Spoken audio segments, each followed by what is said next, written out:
I welcome you all my dear students to my channel engineers study. आज हम chapter पढ़ने वाले हैं, उसके क्वेश्चन आंसर करने वाले हैं। The good deeds comes round. ठीक है, यानी कि अच्छे कर्मों का फल कभी ना कभी हमारे जीवन में हमारे हमारी सहायता करता है, हमारी हमारी हेल्प करता है। ठीक है, तो इस चैप्टर के क्वेश्चन आंसर आज हम सारे के सारे करने वाले हैं गाइस। ठीक है, ओके। तो देखो क्या लिखा हुआ है यहाँ पर। पहला सवाल क्या है, देखो क्या बोला, द नरेटर। ठीक है, the narrator accompanied his mother in the car which was like a mobile clinic because option B आपको टिक करना है, it was equipped with a medical chest. Medical chest का मतलब क्या, चेस्ट का मतलब होता है बॉक्स, मेडिकल चेस्ट मतलब जिसमें बहुत सारी मेडिसिन वगैरह, कॉटन हो गया, क्रीम्स वगैरह, है ना, ये सारी चीजें रखी जाती। ओके ओके, आगे देख लेते हैं गाइस। देखिए अगला क्वेश्चन क्या है, सेकंड नंबर का। देखो क्या है, the narrator helped the children while giving polio vaccine by. देखो by working as a health assistant. No, ये हेल्थ असिस्टेंट के जैसे काम नहीं कर रहे थे जो नरेटर थे। ये क्या थे, calling them to bring the tongue out and checking whether they have swallowed the sugar lump. वो चेक करते थे कि उन्होंने जो शुगर लंप उनके मुंह में डाला है उसे उन्होंने निगला है या नहीं, है ना, उन्होंने उसे अच्छे से खाया है या नहीं। ठीक है, इस टाइप से वो चेक करते थे। ओके, थर्ड क्या है, Mozambique had undergone massive destruction due to what, guerrilla war. Guerrilla war की वजह से, है ना, बहुत ज़्यादा मैसिव डिस्ट्रक्शन किया हो चुका था मोजाम्बिकन लोगों का, है ना। ओके, आगे देखते गाइस क्या है। रीड एंड आंसर में आपके कुछ क्वेश्चन दिए हुए हैं, फिर थिंक एंड आंसर में भी 4 क्वेश्चन है, फिर रेफरेंस टू कॉन्टेक्स्ट में भी आपको सवाल दिए हुए हैं गाइस, है ना। तो ये सारे के सारे अब हम सॉल्व करने वाले हैं गाइस। देखो पहला सवाल जो है रीड एंड आंसर का, वो क्या है, देखो समझते हैं इस चीज को। विच, क्या बोला है, with which vaccine did the narrator help his mother. जो नरेटर थे अपनी माँ की हेल्प करते थे, मदर की, किस वैक्सीन को लगाने के लिए, है ना। How did he do so, और वो ऐसा कैसे करते थे, है ना। देखो किस टाइप से वो हेल्प किया करते थे, वो यहाँ पर पूछा है गाइस हमें। फर्स्ट क्वेश्चन का आंसर क्या लिखा हुआ है, देखो वो कैसे हेल्प करते थे अपनी मदर की और किस काम में, तो आंसर आएगा ही हेल्प्ड। वो सहायता करते थे विद द पोलियो वैक्सीन। कौन सी वैक्सीन के लिए, पोलियो वैक्सीन देने के लिए वो हेल्प करते थे फॉर द चिल्ड्रन, बच्चों की। And had a tray of sugar lump, और कैसे हेल्प करते थे, and had a tray of sugar lumps and would give 1 to each person. अपने शुगर लम्प का ट्रे रख लेते हाथ में अपने, और हर एक व्यक्ति को एक एक शुगर लम्प दिया करते थे ना, शक्कर का एक पार्टिकल। ओके, आगे देखते गाइस क्या बोला है सेकंड क्वेश्चन में।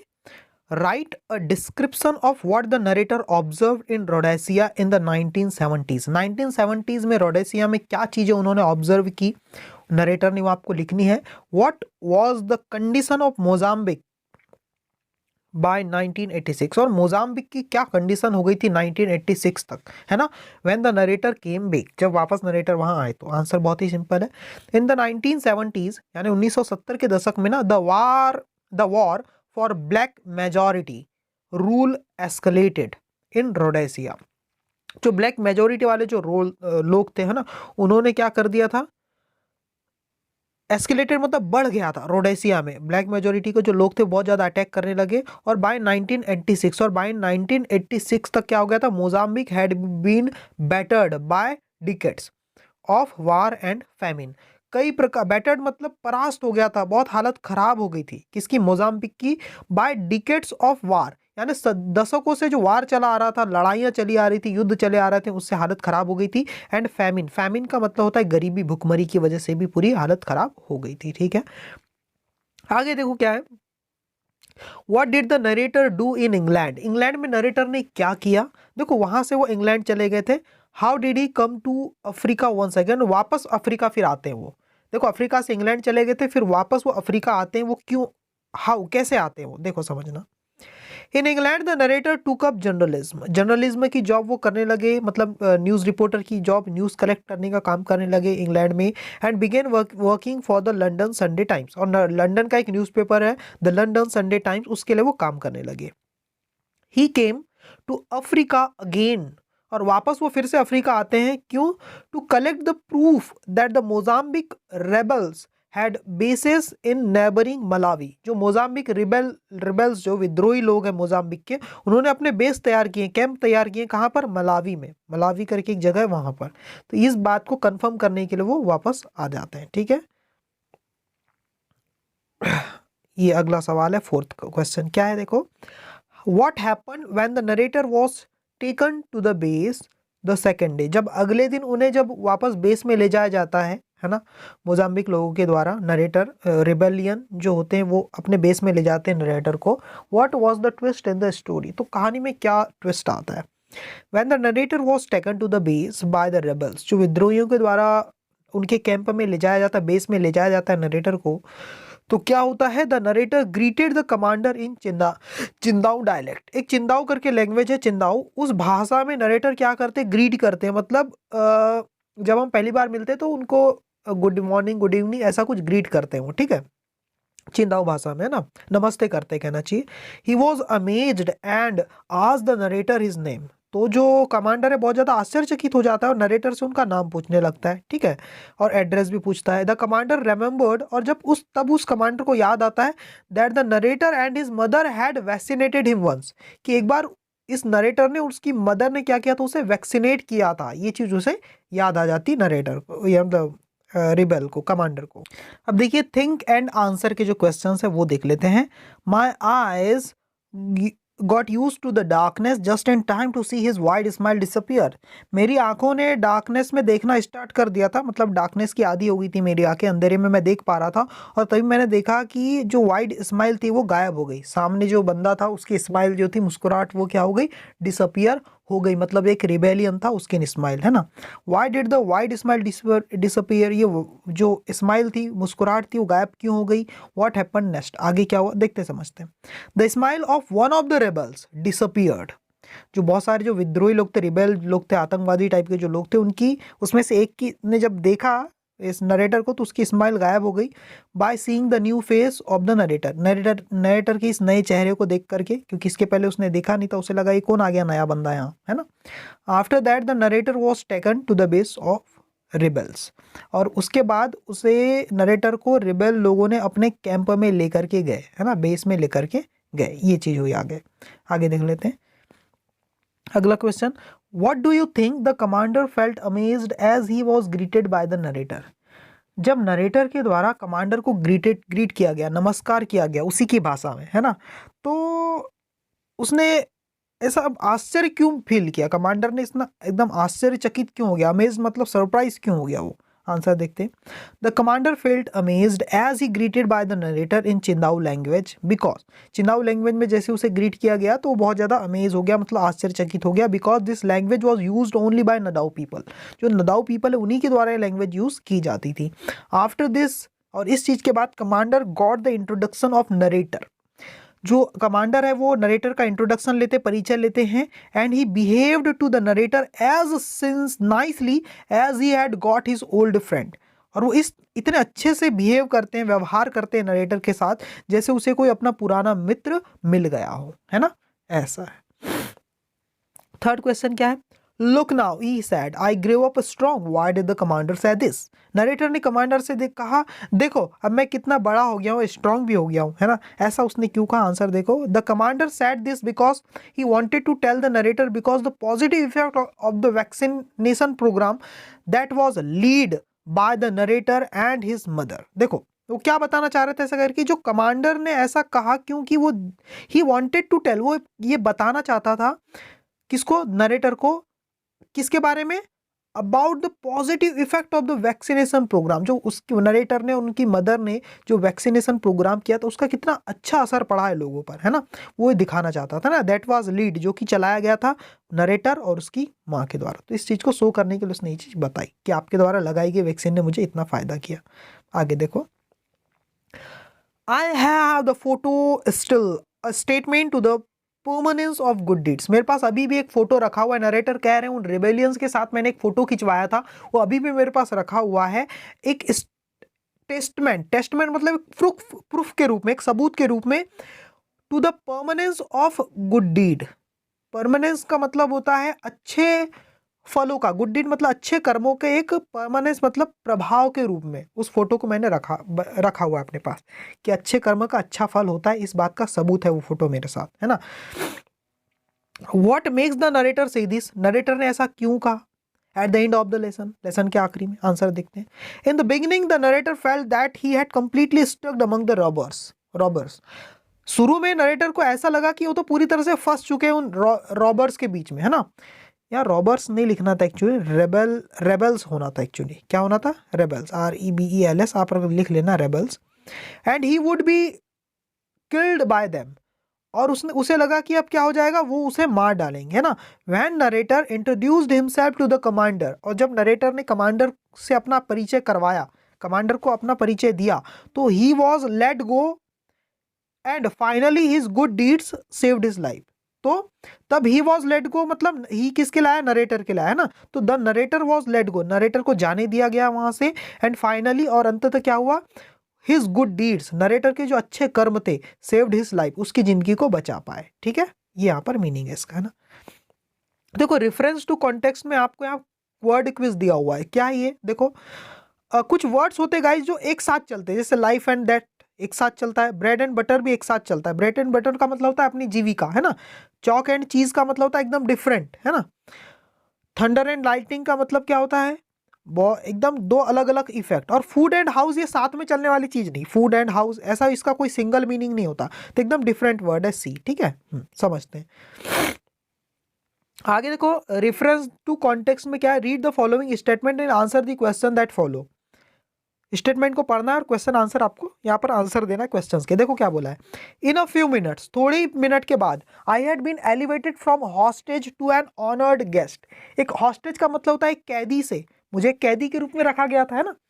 एक थोड़ी देर के बाद मुझे एक हॉस्टेज से एक सम्मानीय मेहमान के रूप में मुझे एलिवेट कर दिया गया, मुझे वैसी उपाधि दे दी गई। सही बात है, ऐसा वो कह रहे हैं।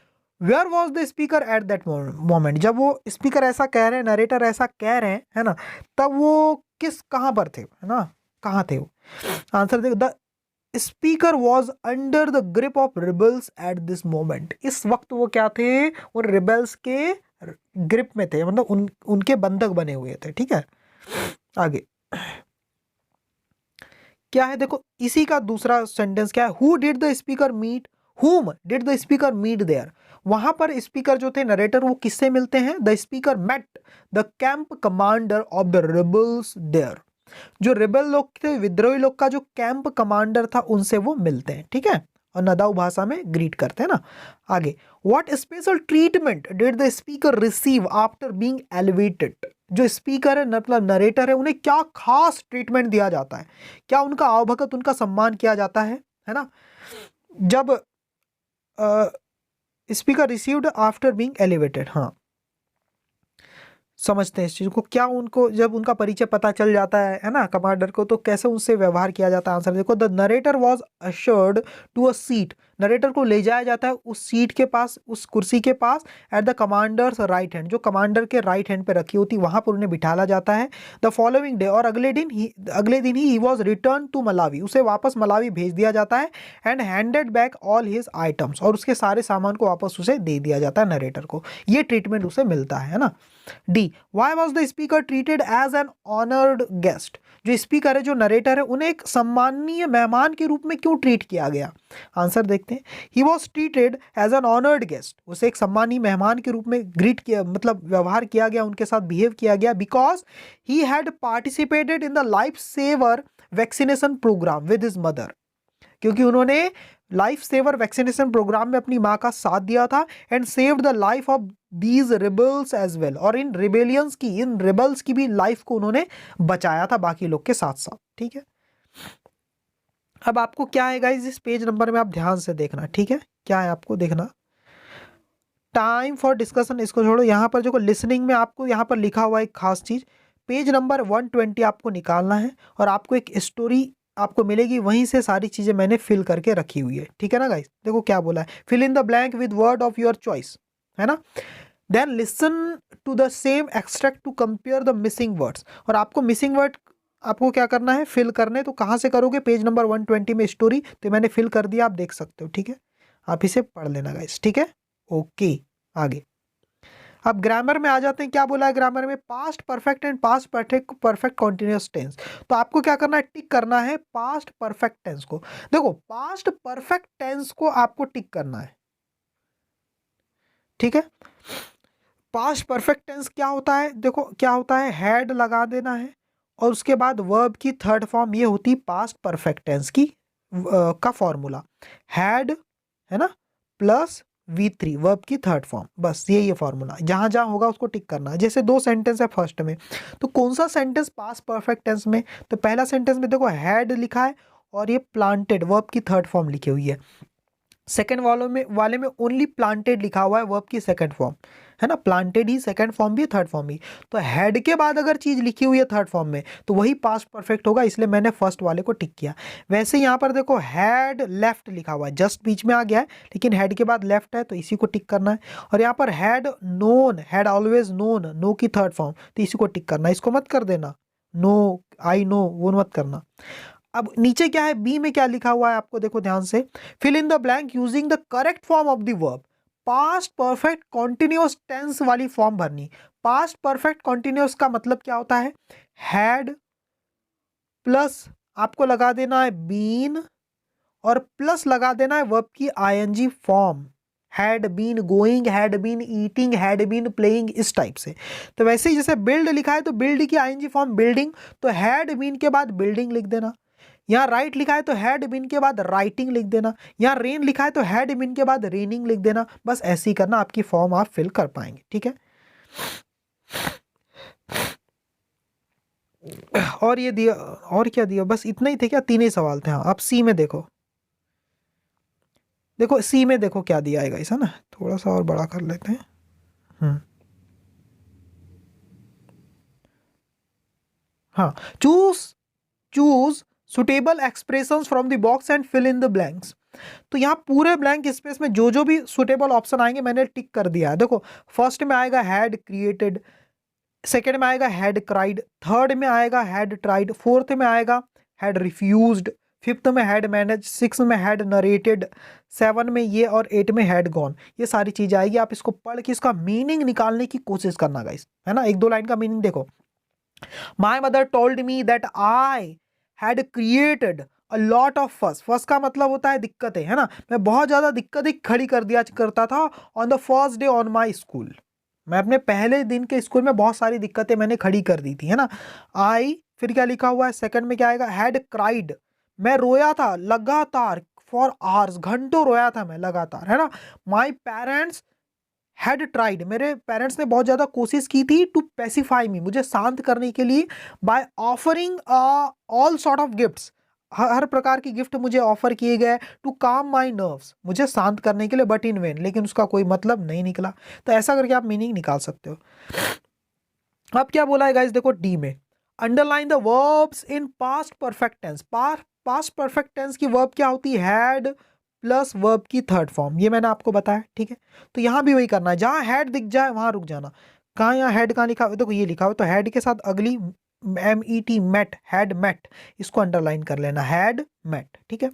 यहाँ पर हैड गिवन अप को अंडरलाइन करना, गिव अप की थर्ड फॉर्म है गिवन अप, तो आपको छोड़ना नहीं है, हैड गिवन अप तीनों को अंडरलाइन करना। थर्ड में देखना हैड कहाँ लिखा है, देखो हैड लिखा है उसके बाद सीन लिखा है तो इसको अंडरलाइन करना। फोर्थ में हैड कहाँ लिखा है, ये हैड है, हैड के बाद वॉन को अंडरलाइन करना, हैड वॉन, तो ऐसे अंडरलाइन कर देना, ठीक है। अभी देखो बी वर्ड वाइज बहुत ही अच्छी चीज है, देखो क्या है यहाँ पर, in each of the following sentences fill in the appropriate form of the given words। क्या बोला है? polite, the students were praised for their politeness। polite का क्या बन जाएगा? politeness, ये नाउन है गाइस। polite क्या है? एडजेक्टिव है और ये नाउन है, नाउन की जरूरत है, देयर के बाद नाउन ही लगेगा ना। उनकी politeness का मतलब विनम्रता, है ना। जो स्टूडेंट वर प्रेज्ड, स्टूडेंट की तारीफ की गई, स्टूडेंट्स लोग की तारीफ की गई, क्यों? फॉर देयर पोलाइटनेस, उनकी विनम्रता के लिए, सही है। They were very polite to the stranger, वो बहुत ज्यादा क्या थे? विनम्र थे उन अजनबियों के साथ। कौन? स्टूडेंट लोग। दे स्पोक वेरी पोलाइटली, उन्होंने बात की, कैसे की? वर्ब को क्वालिफाई करना है ना तो एडवर्ब की जरूरत पड़ेगी, एडवर्ब LY पे खत्म होते हैं जनरली। दे स्पोक हाउ, उन्होंने कैसे बात की? पोलाइटली बात की, विनम्रता पूर्वक बात की, समझ गए। तो पोलाइटनेस का मतलब होता है विनम्रता, पोलाइट मतलब विनम्र, और पोलाइटली मतलब विनम्रता पूर्वक। तो इस टाइप से मीनिंग निकलता है स्टूडेंट। ये नाउन है, ये एडजेक्टिव है और ये एडवर्ब है। वैसे ही मीनिंग यहां पर निकलेगा। लेजी मतलब होता है बड़ा आलसी, लेजिली मतलब आलसी पूर्वक, लेजिएस्ट मतलब बहुत ज्यादा आलसी। देखो एडजेक्टिव की डिग्री भी बनती ना, जैसे गुड, बेटर, बेस्ट। गुड यानी अच्छा, बेटर यानी और अच्छा, बेस्ट यानी बहुत अच्छा। तो वैसे ही लेजी, लेजियर, लेजिएस्ट, ऐसा भी तो मीनिंग निकलता है ना इसका। वो डिग्री चलती है एडजेक्टिव की, आपने डिग्री पढ़े होंगे तो पता होगा आपको। थर्ड देखो intelligence, he is an intelligent boy. यहां पर बॉय है, नाउन है, नाउन की विशेषता बताना है तो एडजेक्टिव की जरूरत है, तो इंटेलिजेंट एडजेक्टिव वाली फॉर्म लगेगी।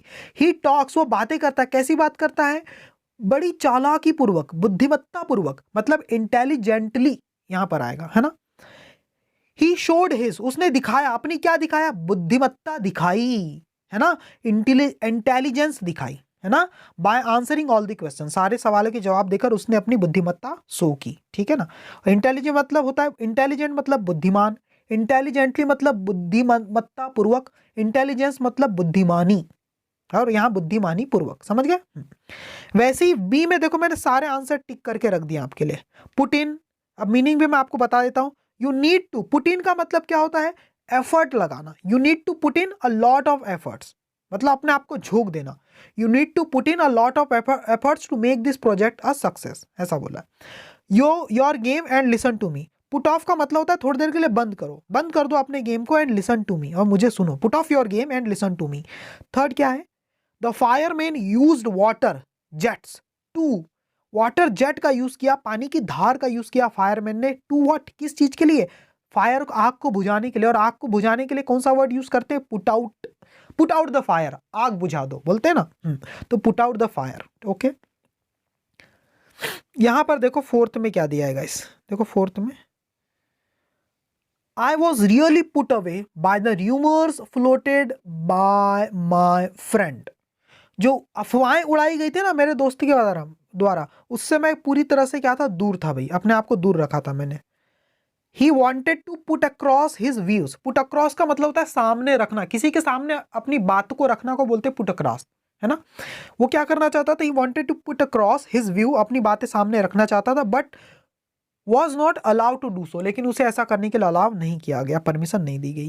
When ever I go to Mumbai, जब भी मैं मुंबई जाता हूं, I put up with my friend who lives in Colaba, Colaba, मेरा जो दोस्त है उसके साथ मैं रहता हूं। पुटअप का मतलब होता है किसी के साथ मैनेज करना चीजों को, उनके साथ समय बिताना, थोड़ा सा, है ना, मैनेज करना, अपने दोस्त के साथ मैनेज करना पड़ता है मुझे, रहना थोड़ा सा ऐसा।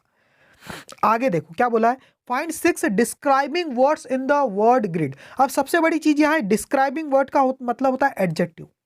क्या होता है, एडजेक्टिव। एडजेक्टिव मतलब जो किसी व्यक्ति, वस्तु, चीजों के बारे में कुछ बताएं, उन्हें डिस्क्राइब करे। नाउन को डिस्क्राइब करने वाले, चीजों को डिस्क्राइब करने वाले वर्ड ही क्या होते हैं, डिस्क्राइबिंग वर्ड होते हैं। तो यहां पर आपको सिर्फ एडजेक्टिव ही सिलेक्ट करना है। जैसे आप सोचोगे सर LIFE, लाइफ, लाइफ का मतलब जिंदगी होता है, ये वर्ड आपने अंडरलाइन क्यों नहीं किया, क्योंकि वो नाउन है, वो किसी चीज को डिस्क्राइब नहीं करना है, वो खुद ही कोई चीज है, लाइफ, जिंदगी, है ना। वैसे ही आप बोलोगे सर यहां पर भी तो सर्वेंट, SERVENT, सर्वेंट यानी नौकर, इसको आपने क्यों डिस्क्राइब, इसको अंडरलाइन क्यों नहीं किया, क्योंकि ये नाउन है गाइस, हमें एडजेक्टिव को डिस्क्राइब करना है। जैसे कि हार्ड वर्किंग मतलब मेहनती, कोई इंसान हार्ड वर्किंग होता है। काइंड मतलब कोई इंसान दयालु होता है। तो विशेषताएं जो होती किसी इंसान की, उसको हमें यहाँ पर अंडरलाइन करना है। जैसे गुड हो गया, है ना। ऑब्जर्वेंट मतलब होता है देखने परखने वाला, है ना। जोवियल मतलब होता है हमेशा खुशमिजाज, खुश रहने वाला। ओल्ड मतलब वृद्ध या पुराना या बूढ़ा, ठीक है। तो ये सारी चीजें हैं, ठीक है गाइस। आगे है क्या और कुछ, खत्म। तो आज का इतना ही है गाइस। ये चैप्टर के सारे क्वेश्चन आंसर, ग्रामर सब कंप्लीट कर दिया मैंने। वीडियो पसंद आई होगी तो कमेंट करके जरूर बताना गाइस आपको कैसी लगी। Okay, thank you very much my dear student.